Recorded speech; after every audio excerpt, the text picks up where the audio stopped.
This is criminal behaviorology, a combination of criminology and behavior analysis to assist the criminal and civil justice systems to improve our society in general.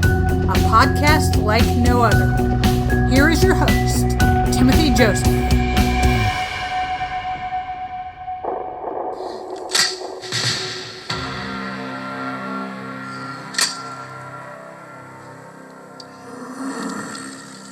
It's empty, Captain. We saw the bullets come out. Let's see what he does. Let's see what Bub does in this situation.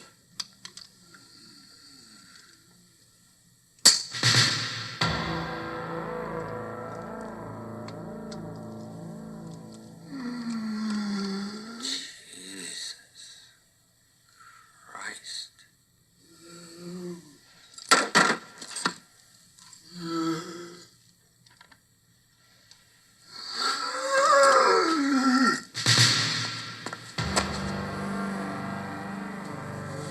What are we supposed to do?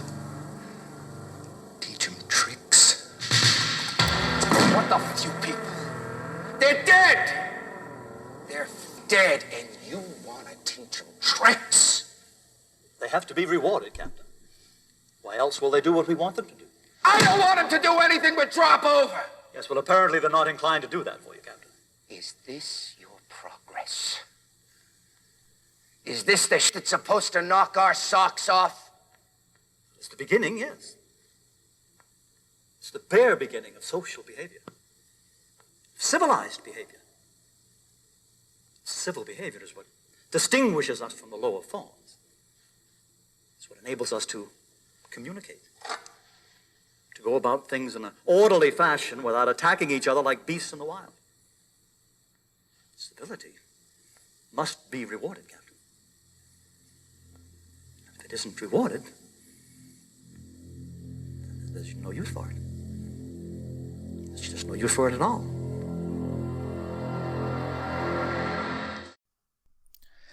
I'd say that was dramatic.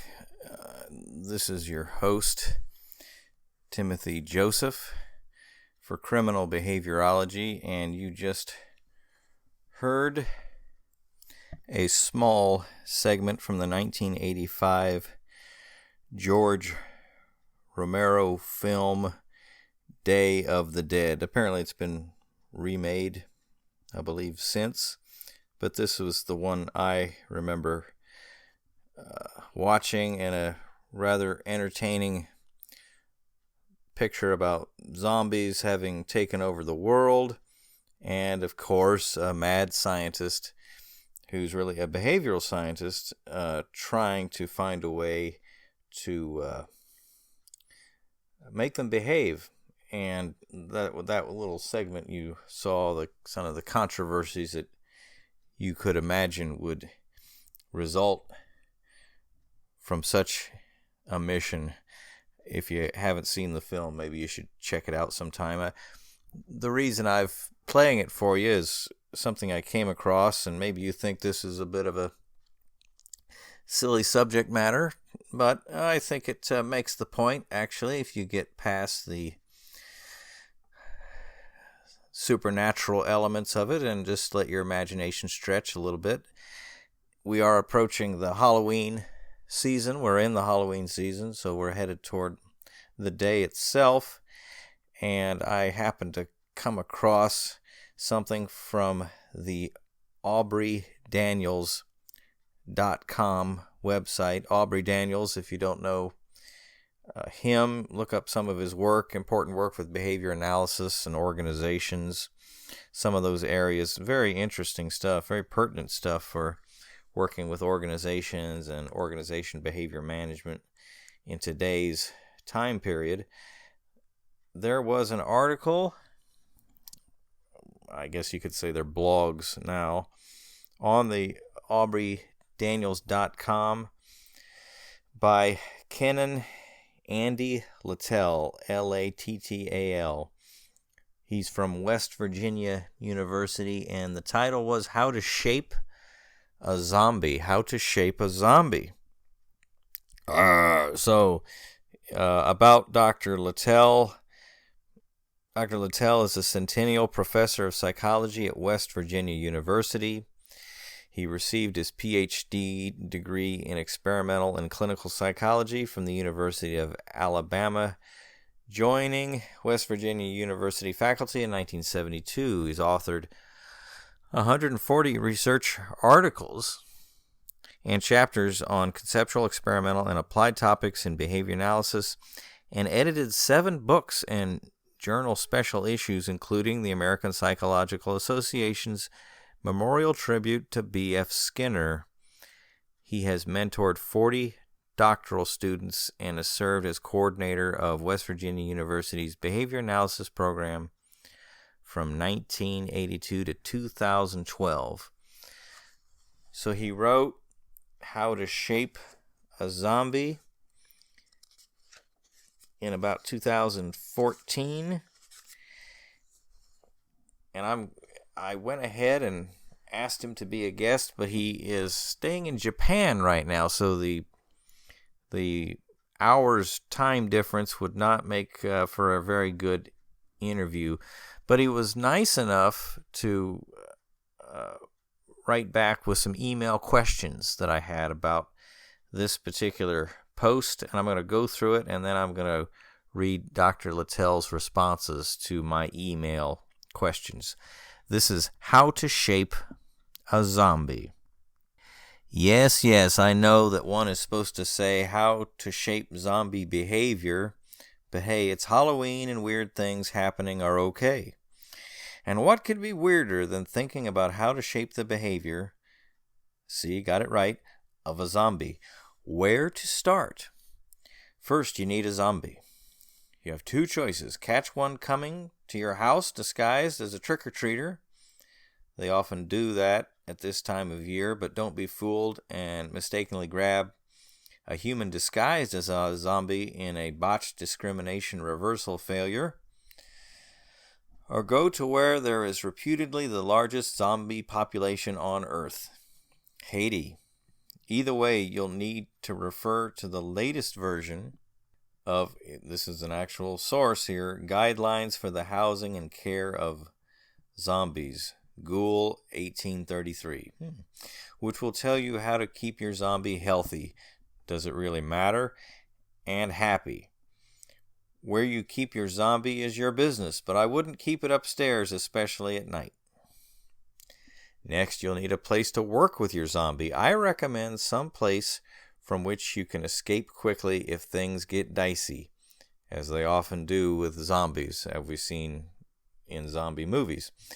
I also recommend taking a few lessons in rapid hand and arm movement. Otherwise, you may not only lose a finger, you may find yourself on the wrong side of somebody. Did I say that? Else's zombie shaping experiment. End up on the wrong side of somebody else's zombie shaping experiment. You'll also have to find a reinforcer.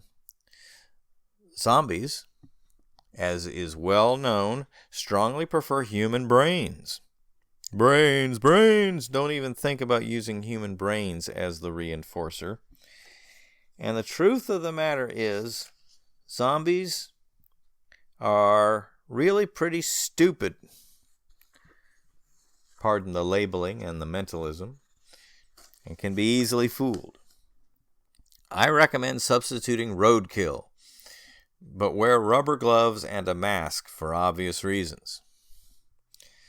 Skinner, 1953, observed that in shaping, through a series of successive approximations, one brings a response existing in some form of the organism's repertoire to the terminal, probably a bad word to use around a zombie, form.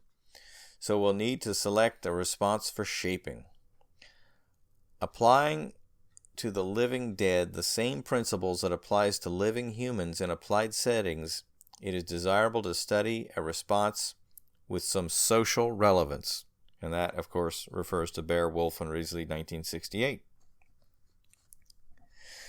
Zombies don't do much, and what they do slowly. One thing they do, especially at night, is wander around aimlessly and eat people's brains. It would be a benefit to society if zombies don't eat the brains of people.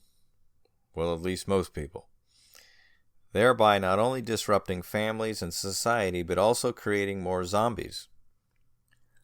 One potential way of at least slowing the pace of zombie growth, then, might be to stop zombies from wandering around aimlessly.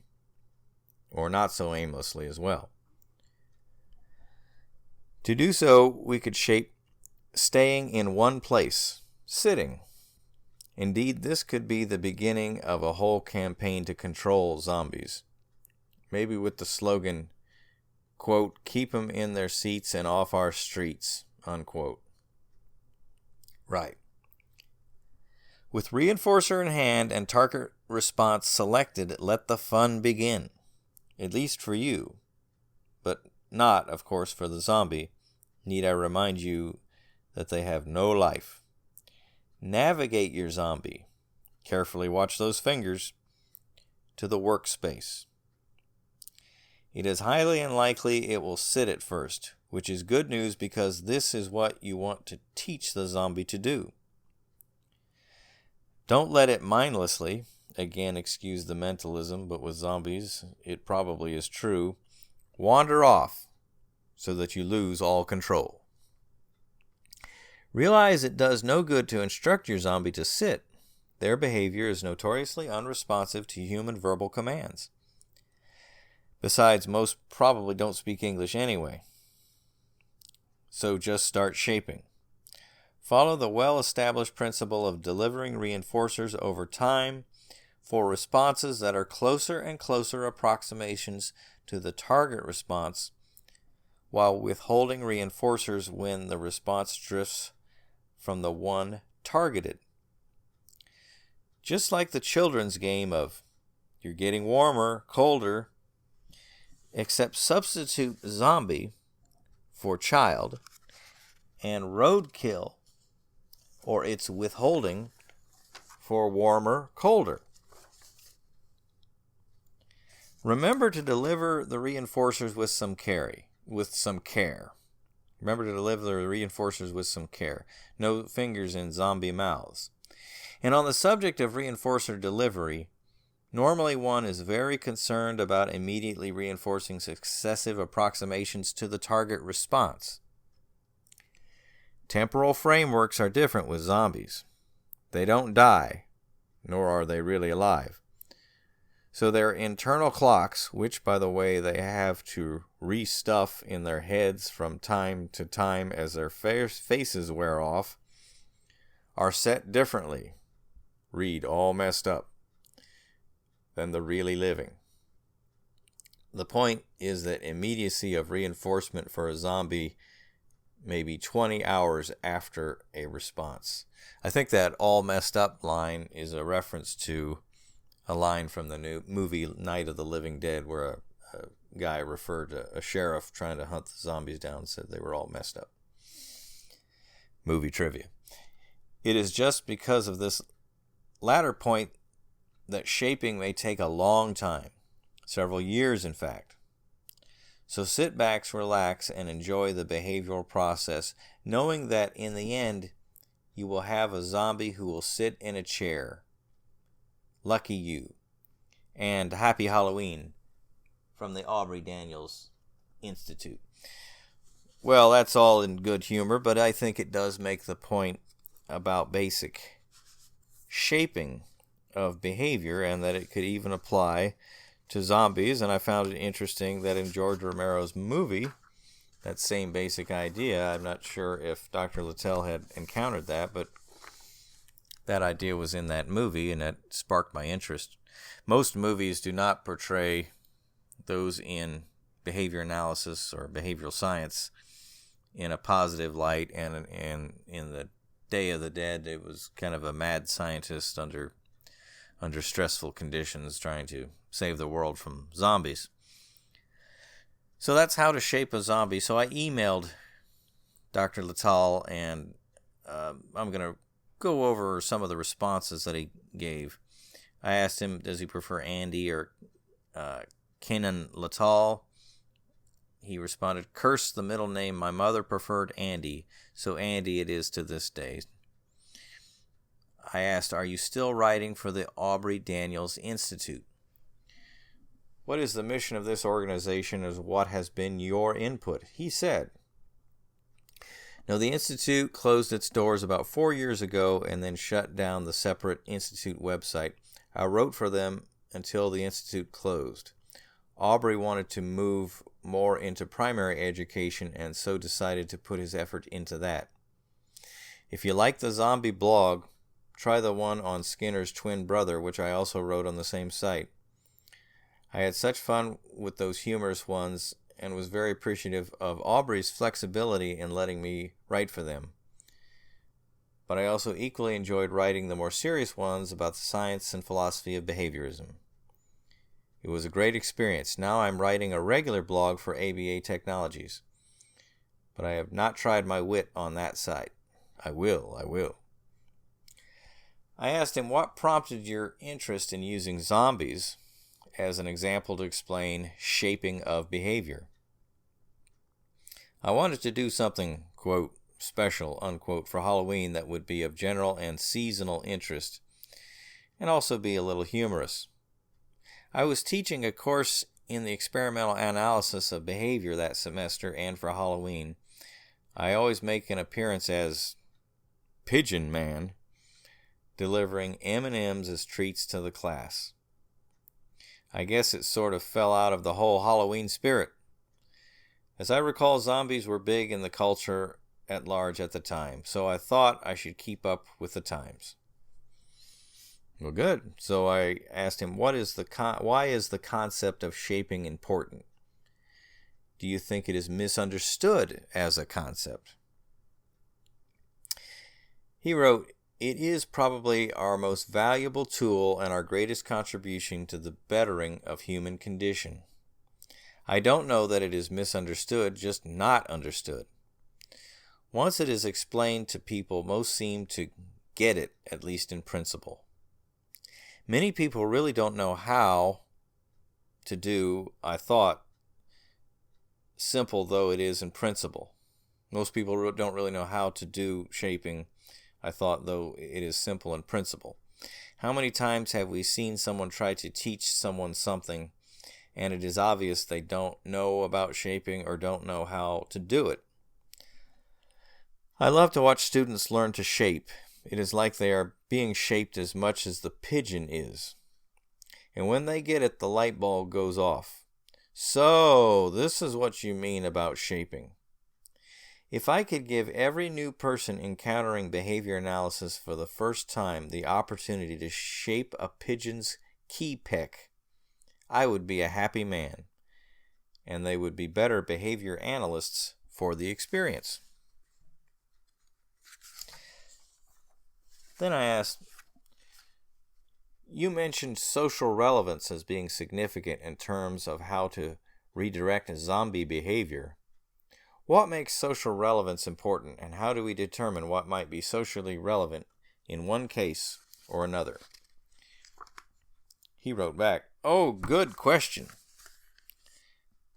We see misdirected behavior all the time, people wasting their time on frivolous tasks, like writing zombie blogs, when they could direct their repertoires to more societally useful actions. Of course, what is useful and what is not is a complicated issue that can't be assessed on the fly, so to speak. A zombie blog may interest more people than shaping than 50 articles on," and he refers to the Journal of Experimental Analysis of Behavior, the JEAB or JEAB, or JABA, the Journal of Applied Behavior Analysis. So I tread into the area of social relevance and impact very lightly. Fortunately, the we to whom you refer is a diverse group with different ideas about relevance. That is a very good thing, for it is out of a variation that behavior and species are selected.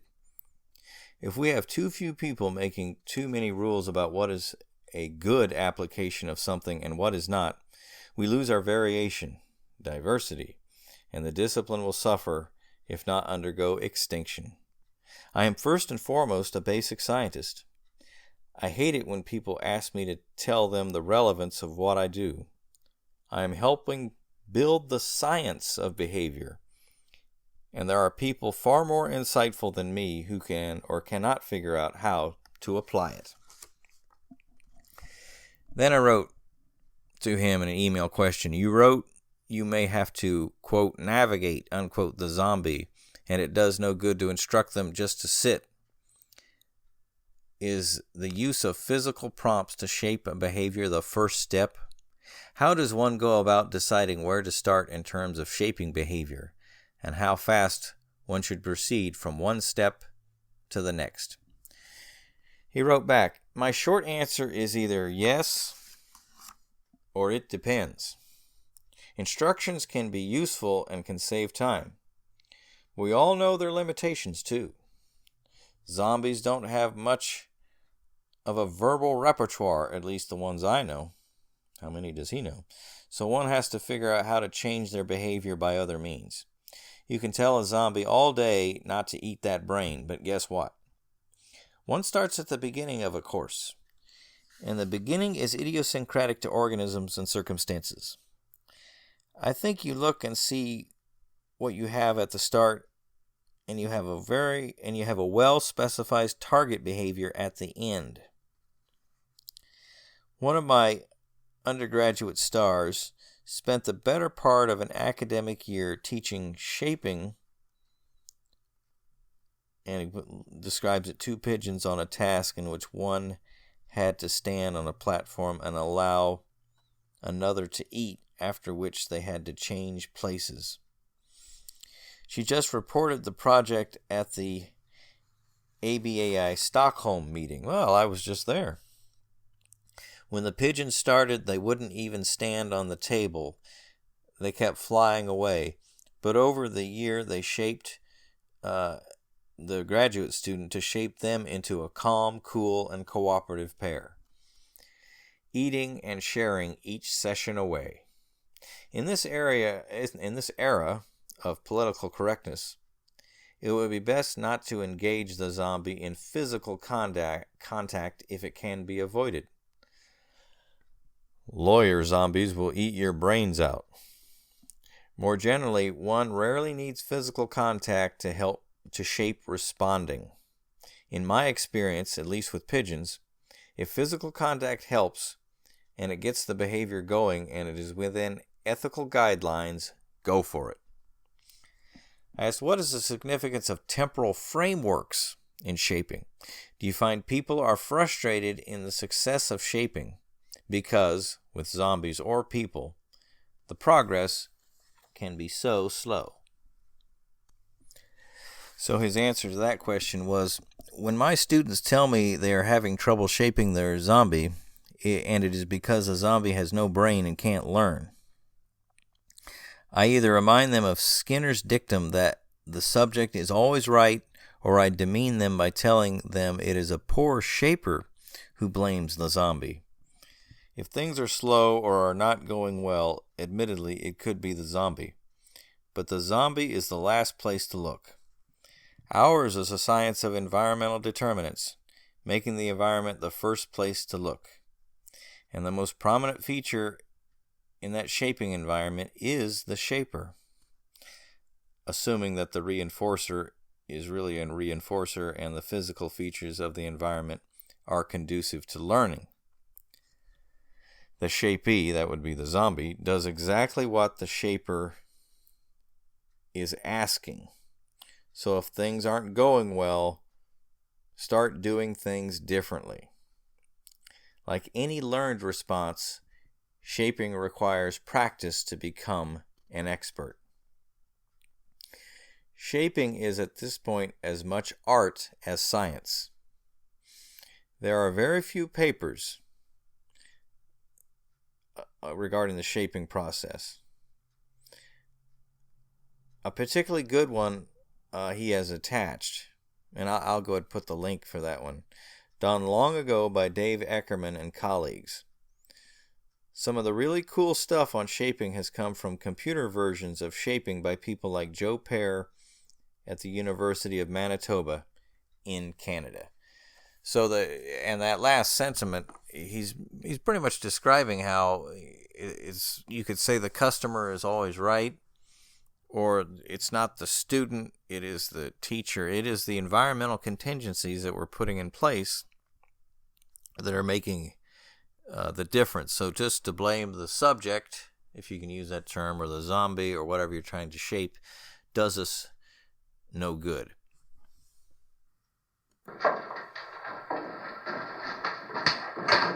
Here I have it. Drag a couple of those chairs together. There's a socket over here.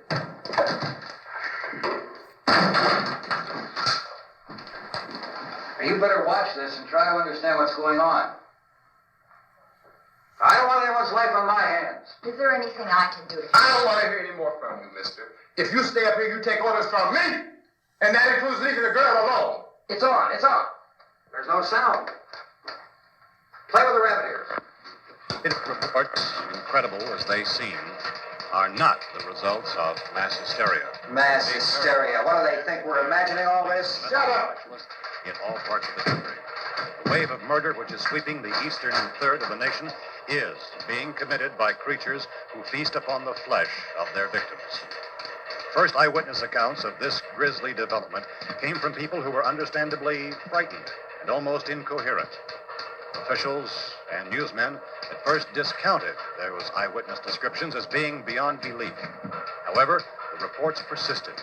Medical examinations of some of the victims bore out the fact that they had been partially devoured. I think we have some late word just arriving, and I'll interrupt to bring this to you. This is the latest disclosure in a report from National Civil Defense Headquarters in Washington. It has been established that persons who have recently died have been returning to life and committing acts of murder. A widespread investigation of reports from funeral homes, morgues, and hospitals has concluded that the unburied dead are coming back to life and seeking human victims. It's hard for us here to believe what we're reporting to you, but it does seem to be a fact. Oh my goodness. That was from the iconic Night of the Living Dead, also by George Romero, a black and white film from 1968. A crazed tale of nuclear radiation that raises the dead and creates a legion of flesh-eating zombies. Why these kinds of shows have become so popular, I think we can have all kinds of speculation about, but they are certainly entertaining. In a post that Dr. Lattal posted also on the AubreyDaniels.com website a year later, then, also about zombies. Zombies and Resurgence, a Halloween analysis. And this is what he writes. Zombies are known as the living dead, creatures that arise from their graves, eat human flesh, and do other disgusting stuff just to stay semi-alive. Even though this is a well-documented phenomenon, at least if you believe in the ever-expanding zombie literature, relatively little is known about the behavioral mechanisms that underlie this resurrected behavior of zombies until now. Resurgence is a relatively well-researched behavioral phenomenon for research sampling, and he refers to a special issue of the Mexican Journal of Behavior Analysis on this topic. It involves first reinforcing one response, we'll call A. After a period of reinforcing A,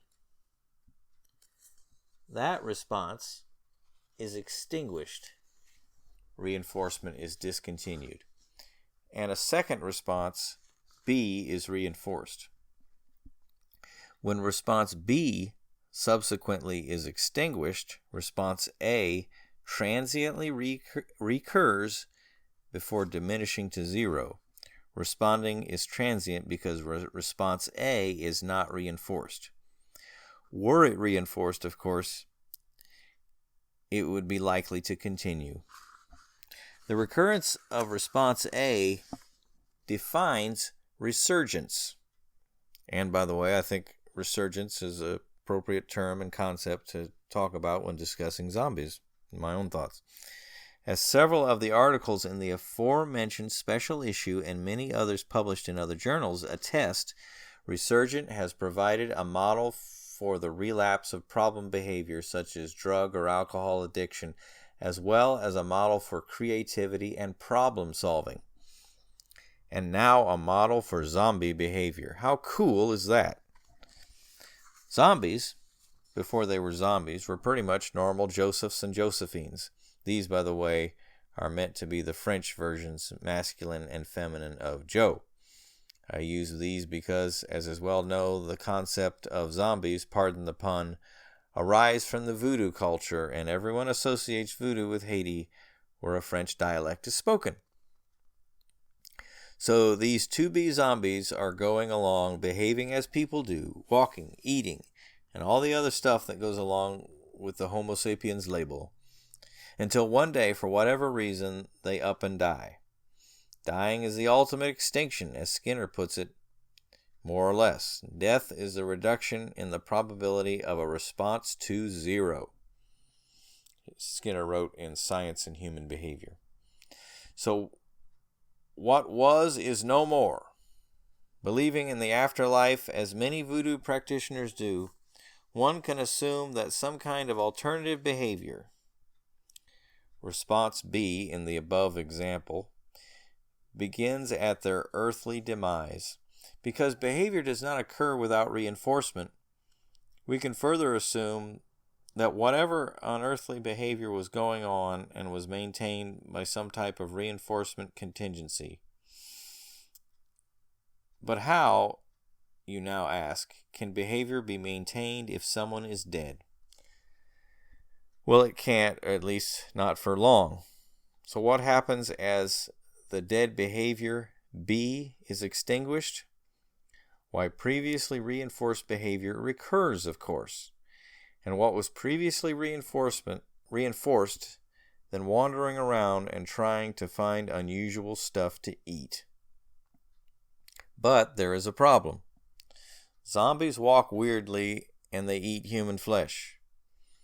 This isn't the behavior we have seen in real life. So if it is resurgent behavior, it isn't exactly like response A as described above. Here's my hunch as to what is going on. No one has examined how really similar resurgent behavior is to the originally reinforced response. It is a research question to be answered. But I will suggest here that there are some qualitative differences between the original and resurged response. This is admittedly going out on a limb, but it is at least a somewhat educated speculation about what happens in resurgence. At least give me a little poetic license here to make my model work. So he goes on. It's also the case that the to-be zombie has been stuffed in the ground and left there to rot. So it may be unsurprising that they walk haltingly and don't have much to say.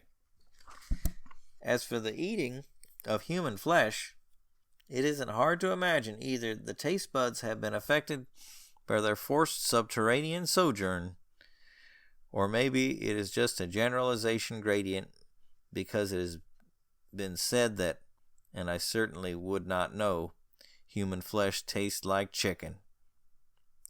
So we end up with resurged behavior that resembles its previous life forms of walking and eating, but altered as a result of intermittent induced insults to the body. A simple and elegant account of the perplexing problem of zombie behavior. Or so I would argue. Happy Halloween. Well, on this one as well, I couldn't resist asking a few questions. So these are the email questions that I had to Dr. Lattal. And he was kindly giving me these responses that follow. You discussed the phenomenon of resurgence and mentioned drug relapse and other societal problems in relation to it. Do you think recidivism in criminal behavior, that's our podcast interest, can be explained in part due to resurgence? It seems a very important concept in behavior and societal problems, and I'm surprised it is not discussed more frequently. And I asked him what he thought, and his response was, I am one to be cautious on over-extrapolating, which I think is too heavily reinforced by the need to justify one's research for funding agencies and the like. Resurgence seems related to the problems you identify, but obviously they don't reduce down to resurgence alone. The basic research gives some ideas as to where practitioners might look to identify processes and controlling variables of behavior issues, but basic research is basic research. It is not the great guru sitting on the mountaintop spouting off the nature of being or whatever. Resurgence is not an explanation. It is, at best, a behavioral process that itself is explained by various kinds of functional relations between present and past behavior. It is easy to see how, in a general sense, recidivism fits into a resurgence paradigm. I am surprised no one has made the connection, or maybe they have, and I have been spending too much time in the lab. He puts a smiley face after that. My cautionary notes above still apply. I then asked, is resurgent behavior slightly different than the original behavior before it? It is, in a sense, a copy of the original, so it is somewhat altered or less effective. Would that be a good description? And he answered me, another thoughtful question and fodder for experimental analysis. I guess it depends on how you define copy and different. How's that for a hedge? To my knowledge, this question has not been addressed directly. There is some research showing that the amount of resurgence varies as a function of how similar the resurgence test stimulus is to the stimulus under which the target response was originally trained. An interesting experiment would be to train a target response as, say, the center of 5 response keys, and then during the subsequent resurgence test look to see if the pigeon pecks only the target key or also the other keys. I use pigeons because they are the population with which I am most familiar. In fact, any population could be used for a similar test, of course. I asked, in what ways can resurgent behavior be positive, such as in creativity and problem solving, as you mentioned in the post? It is interesting that most of the applications of resurgence have been to problem behavior, when in fact at least as much potential lies on the positive side. There isn't as much in the way of applied research extending the analysis into things like education and creativity.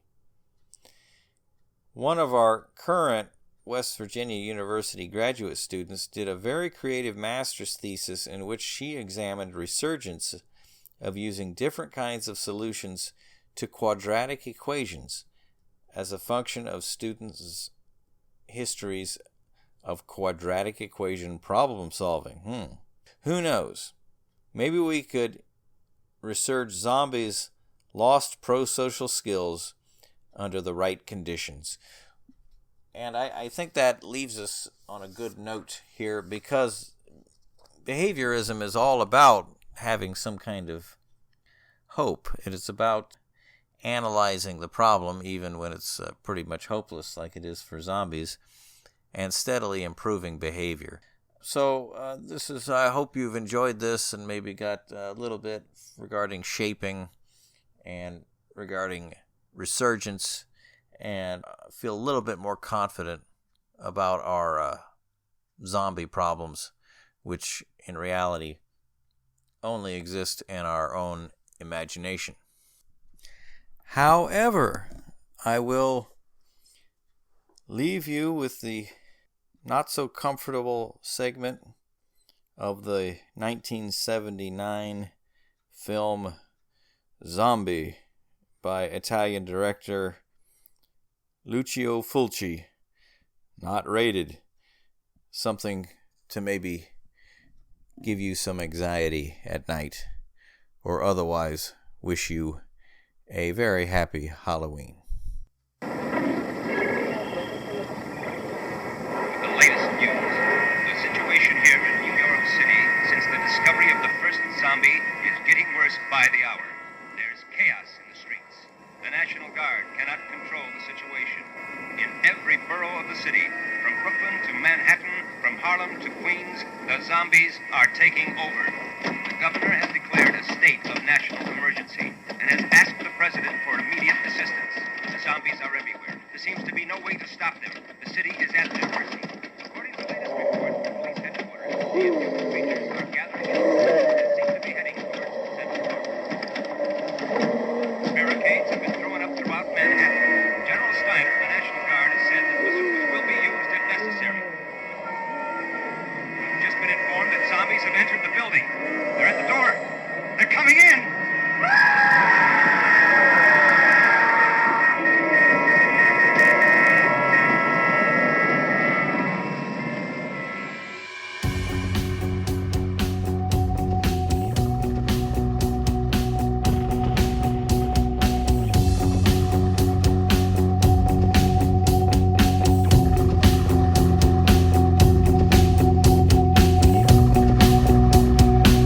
This has been Criminal Behaviorology. Check us out on Podomatic.com or Anchor.fm for this podcast, as well as our Facebook page and other social media sites.